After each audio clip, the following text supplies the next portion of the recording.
우리는 이번 8월 한 달간 복음의 반석 위에서 누리는 참된 쉼이라는 주제로 연속해서 하나님의 음성을 듣고 있습니다.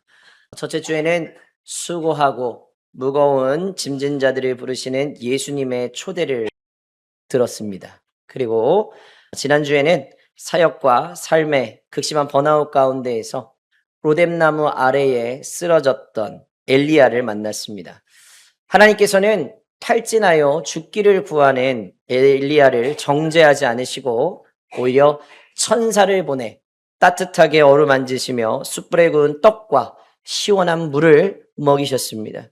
우리는 그 말씀 통해 내 힘으로 인생을 짊어지려던 오만한 마음을 내려놓고 하나님을 향해 마음을 여는 참된 내려놓음의 은혜가 무엇인지에 대해서 함께 지난주에 말씀을 나눴습니다. 그런데 우리가 살아가고 있는 현실은 로뎀나무 아래처럼 조용히 누워 쉴 수만은 없는 곳입니다. 문을 열고 나가면 곧바로 거친 파도가 몰아치고 우리 사방에서 예상하지 못했던 바람이 불어와서 우리를 뒤흔듭니다. 그래서 맡기려고 결심했는데 직장에서 갑자기 큰 문제가 터졌어요. 마음을 내려놓으려고 했는데 자녀와의 갈등이 또 폭발했어요. 가만히 쉼을 누리고 싶은데 경제적인 압박과 불안이 숨통을 조여와요. 맞습니다. 틀린 말이 하나도 없어요. 우리 살아가고 있는 현실의 모습이고 그 현실을 바라보는 우리의 고백이 이러한 고백들입니다. 지난주 말씀이 광야에서 지쳐 쓰러진 영혼에게 주시는 하나님의 개인적인 어루만지심이었다면 오늘 말씀은 통제할 수 없는 우리의 삶의 한복판, 거친 풍랑이 몰아치고 있는 현장 가운데에서 누리는 평안이 무엇인지 우리에게 보여주는 귀한 말씀입니다. 오늘 말씀에는 지난주 우리가 함께 살펴봤던 엘리야와는 또 다른 모습으로 사경을 헤매며 절규하고 있는 사람들이 등장합니다. 바로 예수님의 제자들이었습니다. 예수님과 함께 갈릴리 바다를 건너가던 제자들은 갑작스러운 큰 광풍을 만납니다. 파도가 배를 집어삼킬 듯이 덮쳐 들어와서 배에 물이 가득 차게 되었던 것입니다. 제자들은 죽음의 공포에 사로잡혀서 살려달라고 비명을 지릅니다. 그런데 그렇게 급박한 절체절명의 순간 예수님은 배 뒤편에서 베개를 베고 깊이 주무시고 계셨다는 것입니다. 분명히 배 앞은 파도와 비명소리로 가득 찬 지옥 같은 아수라장인데 배 뒤쪽은 고요한 침묵과 평안이 흐르고 있었습니다. 제자들은 주무시고 있는 예수님을 흔들어 깨우면서 절규합니다. 선생님이여, 우리가 죽게 된 것을 돌보지 아니하시나이까. 풍랑이 몰아치는 바다 위에서 어떻게 평안하게 잠을 잘 수 있을까? 사방에서 삶의 파도가 덮쳐오는데 우리는 어떻게 마음의 평안을 유지할 수 있을까? 오늘 말씀 통해서 환경이 잔잔해져서 얻는 평안이 아니라 풍랑 한복판에서도 주님을 신뢰함으로 누릴 수 있는 하늘의 참된 안식을 소유하는 저와 여러분 모두가 되시기를 주님의 이름으로 간절히 축원합니다. 오늘 말씀에 등장하는 제자들의 모습을 가만히 묵상해 보시길 바랍니다. 풍랑이 일어났을 때 제자들은 처음부터 예수님을 깨우지 않았습니다. 왜 그랬을까요? 제자들 중에 상당수는 어떤 직업을 가지고 있었기 때문에요? 어부였기 때문에. 갈릴리 바다에서 평생을 살아온 베테랑 어부들이 제자들 가운데 있었습니다. 베드로, 안드레, 야고보, 요한. 그 바다의 지형과 바다의 흐름을 그 어떤 사람들보다도 더 잘 아는 전문가들이었습니다. 베테랑들이었어요.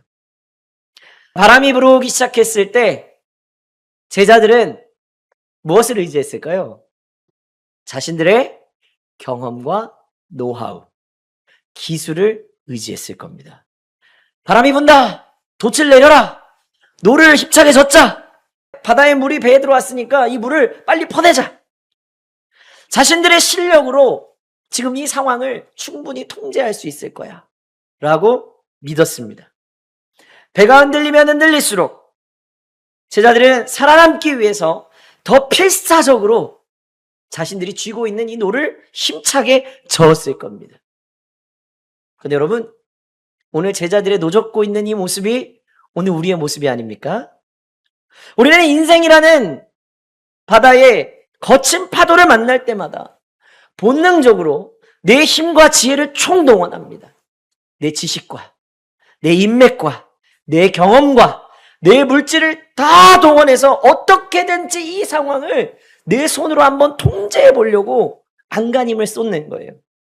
자녀의 인생이 엇나갈까 봐 부모의 힘으로 모든 것을 설계하고 통제하려고 합니다. 직장과 사업이 흔들릴까 봐 밤을 새워가면서 머리를 쥐어짜내고 사람을 찾아다닙니다. 경제적으로 미래가 불안하니까 쉴 틈도 없이 내 몸을 갈아 넣으면서 스스로를 혹사시킵니다. 그런데 그렇게 필사적으로 노를 젓는 여러분의 영혼 상태는 어떻습니까? 노를 저으면 저을수록 아이러니하게도 파도는 더 높아집니다. 물을 퍼내면 퍼낼수록 배 안에 고여있는 물이 줄어들지는 않고 오히려 더 차오릅니다. 내 힘으로 상황을 통제해 보려고 발버둥 치고 발버둥 칠수록 우리의 영혼은 쉼을 잃어버리고 극심한 불안과 탈진에 빠져들게 되는 것입니다. 왜 오늘날 많은 성도들이 참된 안식을 누리지 못하는 걸까요? 일정이 바빠서 그럴까요? 몸이 피곤해서 그럴까요? 아닙니다. 내가 이 상황을 통제해야 된다. 내가 내 손으로 이 문제를 해결해야 된다. 그런 강박과 통제 환상 가운데 사로잡혀 있기 때문에 주님 주시는 참된 평안을 온전히 누리지 못하는 것입니다. 여러분 어떻습니까? 쉬고 있을 때조차도 머리는 쉬지 못하잖아요. 쉬고 있을 때조차도 머릿속으로는 끊임없이 노를 젓고 있는 거예요. 잠자리에 누워서도 정말 쉬어야 되는데 잠을 못 이룹니다. 왜요? 내일 어떤 파도가 닥칠지 모르니까 그걸 계산하느라고 영혼의 닻을 온전히 내리지 못하는 거예요. 하나님께서는 사랑하는 자에게 단잠을 허락해 주신다고 했습니다. 그걸 믿어야죠. 근데 그걸 못 믿으니까 계속 머리를 노젓고 있는 거예요. 내가 모든 것을 쥐고 흔들어야 직성이 풀리는 이 통제의 욕구가 사실은 우리 삶에서 평안을 갉아먹는 가장 치명적인 영적인 바이러스라는 걸 여러분 기억하셔야 됩니다. 그런데 갈릴리 바다의 광풍 앞에서 제자들의 숙련된 이 어부 기술은 아무런 힘을 발휘하지 못했습니다. 바람은 인간의 지식을 비웃듯이 더 사납게 몰아칩니다. 파도는 제자들의 경험을 무력화시키면서 배를 크게 집어삼킵니다. 배에 물이 가득 차서 침몰하기 직전이 됐을 때 제자들은 마침내 진실을 마주하게 됩니다. 내 힘으로는, 우리의 힘으로는 이 바다를 어떻게 할 수가 없구나. 내 능력으로는, 우리의 능력으로는 이 풍랑을 통제할 수가 없구나. 여러분, 이것이 인생의 실제이고 실상인 줄로 믿습니다. 우리가 살아가는 이 세상에는 우리의 힘과 노력으로 제어할 수 없는 일들이 너무나도 많이 있습니다. 내가 아무리 최선을 다해서 자녀를 양육해도 자녀들의 마음과 미래를 우리 부모의 뜻대로 100% 통제할 수가 없습니다. 내가 아무리 건강관리를 철저하게 하더라도 예기치 않게 찾아오는 질병과 노화의 파도를 내 힘으로 완벽하게 막아낼 수가 없습니다. 내가 아무리 철저하게 사업계획을 세워도 세계 경제의 파동과 사회적인 격변을 개인이 어떻게 할 수가 없습니다. 그런데 우리는 자꾸만 통제할 수 없는 것까지 내 손으로 쥐고 자꾸만 통제하려고 합니다. 내 영역 밖의 일까지 내 책임으로 떠안으려고 하니까 영혼의 과부하가 걸리고 숨이 턱턱 막혀오는 것입니다. 하나님께서는 때로 우리의 인생의 항해에 우리가 통제할 수 없는 어떤 거대한 풍랑을 허락하십니다. 왜 허락하실까요? 그냥 하나님 잘 믿는데 그냥 편안하게 살아가면 안 될까? 그건 우리의 욕심이고요.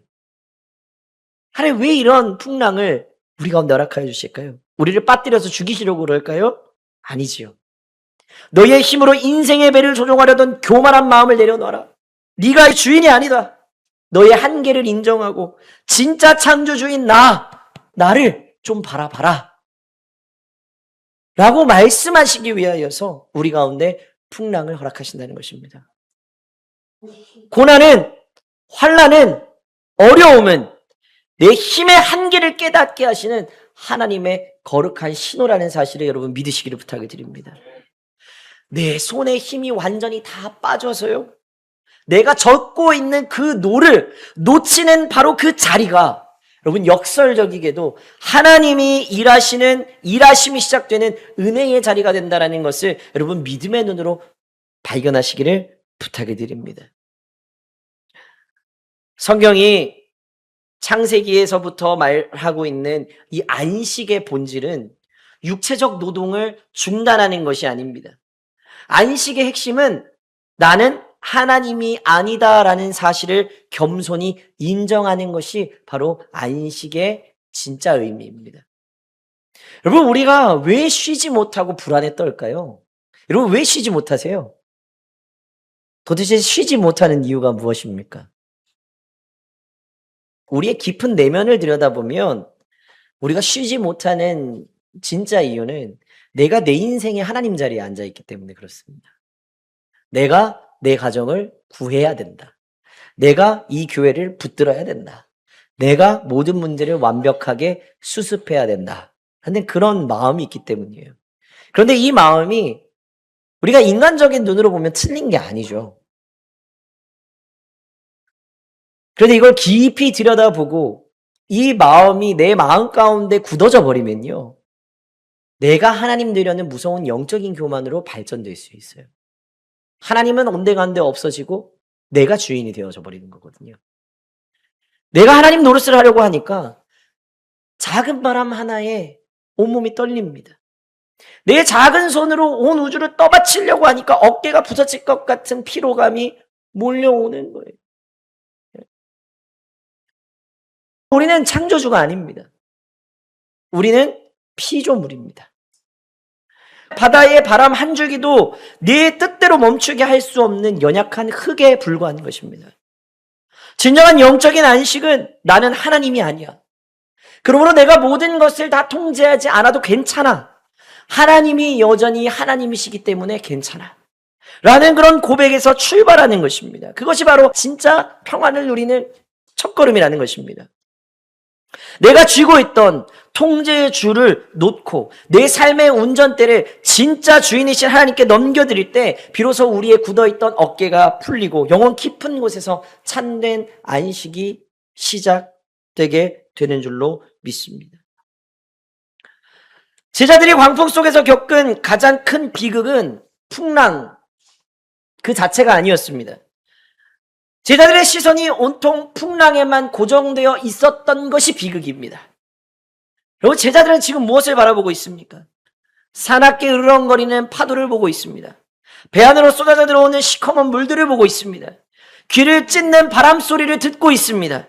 그들은 주변의 파도를 바라보느라고 자신들이 타고 있는 배 뒤편에 누가 계시는지를 까맣게 잊어버리고 있었던 것입니다. 그 배 안에는 누가 타고 계셨습니까? 그 배 안에는 천지 만물을 말씀으로 창조하신 하나님의 아들 예수 그리스도가 함께 타고 계셨습니다. 바다의 깊이를 정하시고 바람의 길을 내신 권능의 주님이 그들과 같은 공간, 같은 배 안에 함께 머물고 계셨습니다. 그런데 제자들의 눈에는 예수님이 보이지 않았던 것입니다. 오직 섬난 파도와 삼킬 듯한 바다만 보이게 됐습니다. 시선이 문제에 갇히게 되니까 저들의 마음 가운데 공포가 찾아옵니다. 그리고 그 공포는 마침내 주님을 향한 불신과 원망으로 터져 나오는 것이죠. 선생님이여, 우리가 죽게 된 것을 돌보지 아니하시나이까. 주님을 찾지도 않고 주님을 원망하는 거예요. 여러분 어떻습니까? 여러분 주님을 원망하기 전에 정말 목숨 걸고 주님 찾아보셨습니까? 주님께 여러분의 문제를 100% 내어놔 보셨습니까? 오늘 제자들의 모습이 우리의 모습이에요.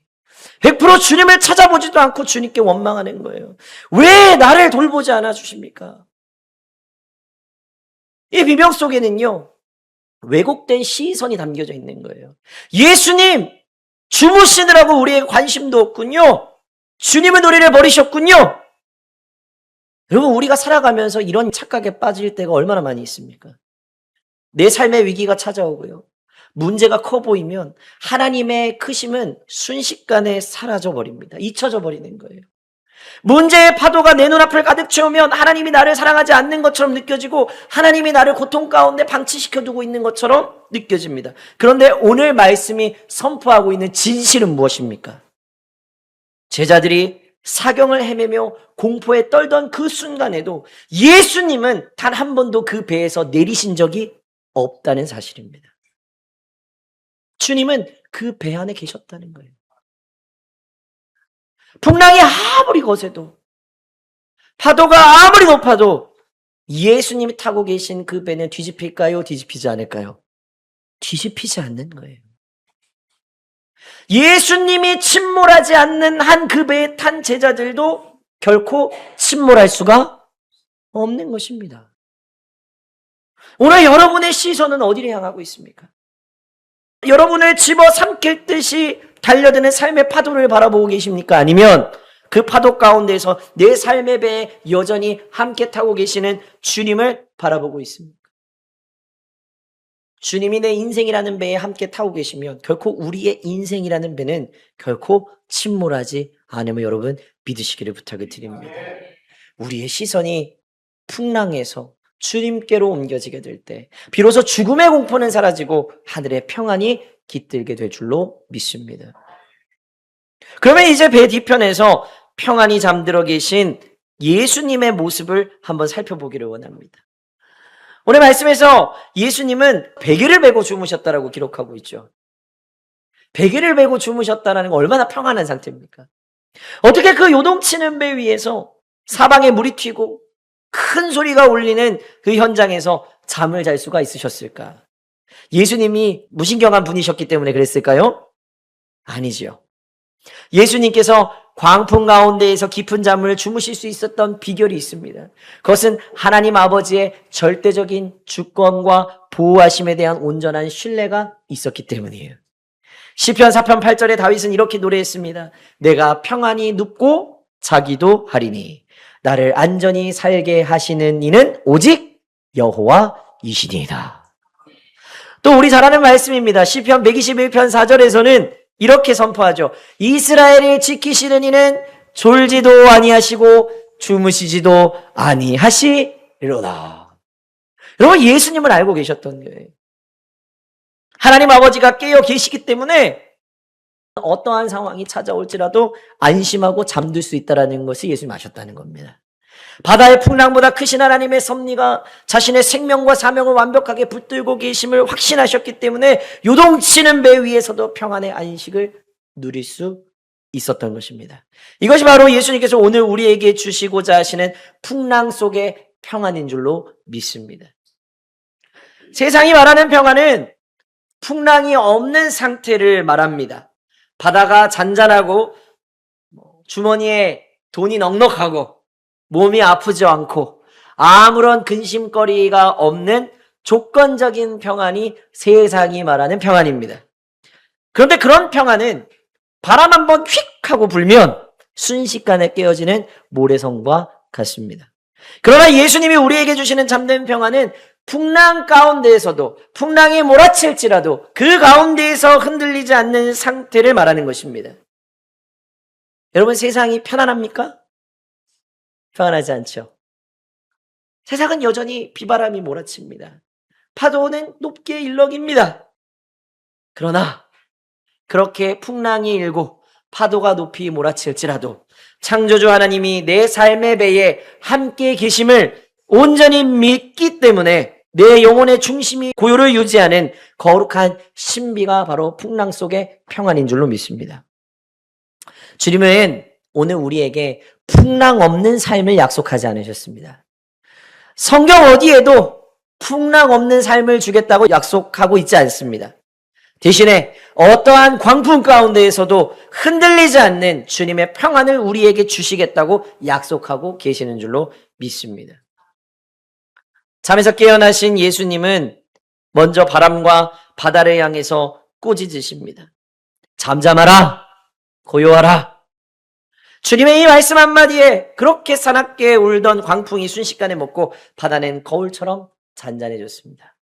자연 만물이 그 주인 되시는 예수 그리스도의 음성 앞에 숨을 죽이고 복종한 것입니다. 그리고 주님은 공포에 질려 있는 제자들을 돌보시며 물어보십니다. 어찌하여 이렇게 무서워하느냐? 너희가 어찌 믿음이 없느냐? 여러분, 예수님께서 제자들에게 지적하고 계시는 이 믿음 없음이 무엇일까요? 왜 너희는 파도를 잠재울 만한 능력이 없느냐? 라고 물으신 걸까요? 왜? 내가 너희와 함께 배에 타고 있는데 풍랑만 바라보면서 두려움에 사로잡혀 있느냐라고 물으시는 것입니다. 여러분의 믿음은 어떻습니까? 주님과 함께하고 있는 여러분의 인생에 주님을 바라봐야 되는데 풍랑만 바라보고 있지는 않습니까? 그것은 오늘 주님께서 말씀하시는 믿음 없음의 모습입니다. 그렇다면 참된 믿음은 뭘까요? 믿음은 내가 원하는 대로 파도를 즉시 없애는 능력과 노하우가 아닙니다. 믿음은 풍랑 속에서도 내 인생의 키와 내가 잡고 있는 인생의 노를 주님께 온전히 넘겨드리는 것입니다. 우리는 내가 키와 노를 붙잡고 있어야 안심합니다.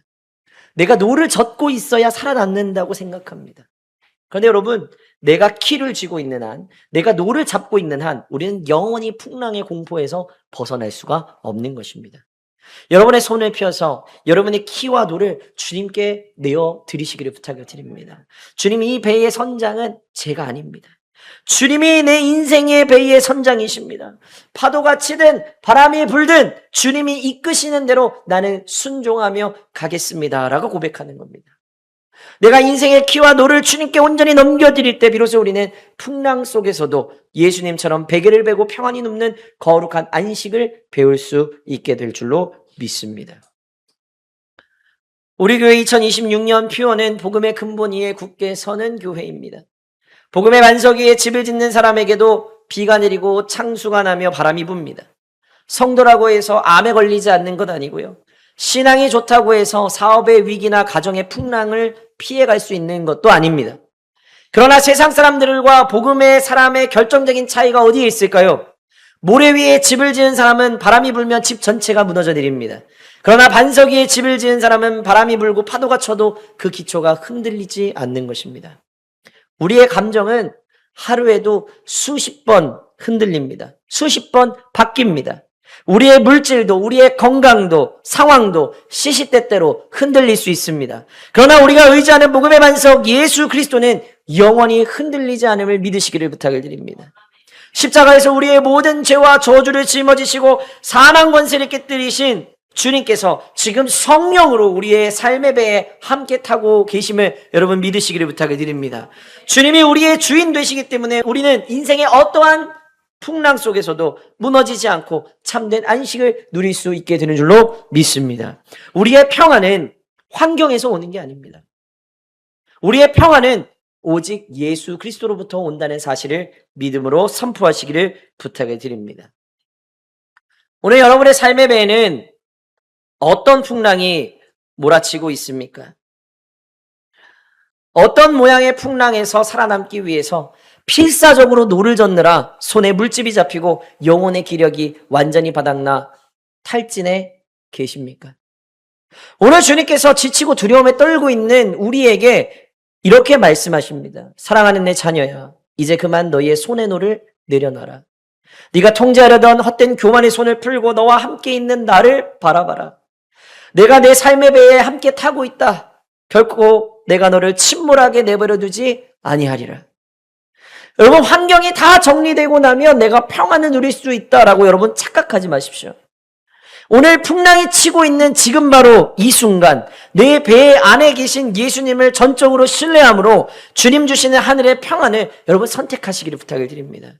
내가 할 수 있는 일에는 성실히 최선을 다하되 내가 어떻게 할 수 없는 결과와 미래는 내 인생의 선장이 되어주시는 예수님의 손에 온전히 맡겨드리시기를 부탁을 드립니다.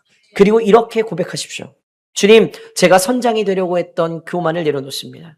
내 힘으로 풍랑을 이겨보려고 발버둥치던 나의 키와 노를 내려놓습니다. 주님이 내 배의 선장이심을 믿습니다.